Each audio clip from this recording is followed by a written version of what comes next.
এবার দেখাবো, দেখুন চারা। এখানে চারা বিক্রি হচ্ছে, লঙ্কার চারা, টমেটো চারা, বাঁধাকপি, ওলকপি, বিট কপি, টমেটো, বেগুন, নানা রকম বেগুন না এগুলো। এই বেগুনটা কি বেগুন আপনার হাতে? 4টে 1 কেজি হবে। এই বেগুনটার নাম কি?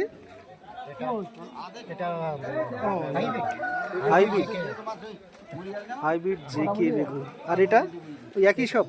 এটা সাদা ঝুরি, এটা সাদা ঝুরি, একটা আছে কালো ঝুরি। এটা কালো ঝুরি। নানান রকম বেগুনের চারা কাকুর কাছে আছে। আর এখানেও দেখুন অনেকগুলো কপির চারা আছে।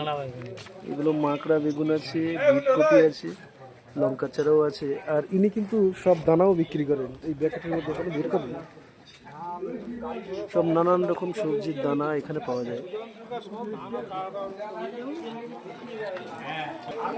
এখানেও চারা রয়েছে। তো আজ দেখালাম আপনাদের গ্রামবাংলার বাজারে চারা কোথায় বিক্রি হয়, কেমন ভাবে বিক্রি হয়।